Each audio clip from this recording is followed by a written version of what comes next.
ایک صاحب پوچھ رہے ہیں محمد شارق جو مفتی صاحب, I am a student of engineering and after engineering I am willing to go to artificial intelligence, so I just want to ask that according to you is artificial intelligence haram? because آگے کیا لکھا آپ نے, آگے کچھ نہیں آیا.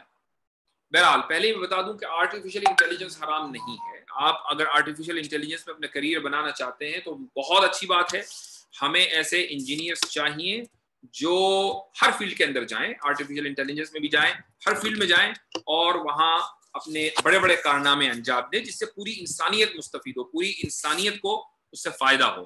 یہ الگ بات ہے کہ ایک تھیوری ہے کہ بھئی آرٹیفیشل انٹیلیجنس جو ہے وہ اگر وہ ہیومینٹی کو نقصان پہنچا سکتی ہے. وہ ایک ابھی تک تھیوری ہے, یعنی دونوں ڈیبیٹ میں دونوں باتیں کہی جاتی ہیں. کچھ لوگ یہ کہتے ہیں کہ نہیں, اگر آپ نے ایک آرٹیفیشل انٹیلیجنس ڈیولپ کر بھی دی, ایک ایسا روبوٹ بنا دیا جو خود سے بہت سے ٹاسک کر سکتا ہے, پھر بھی اس کا جو لاسٹ سوئچ ہے وہ تو انسان ہی کے پاس رہے گا. اور ایک تھیوری یہ بھی ہے کہ نہیں, وہ آؤٹ آف کنٹرول بھی ہو سکتے ہیں. تو دونوں طرح کی تھیوریز ہیں اور آپ بھی اس فیلڈ میں اگر انٹرسٹڈ رکھتے ہیں تو آپ مجھ سے زیادہ بہتر جانتے ہیں.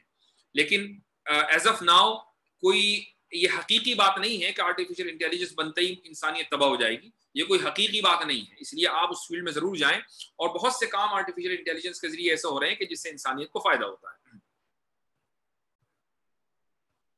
Because most of the time they try to distort the original form of the nature.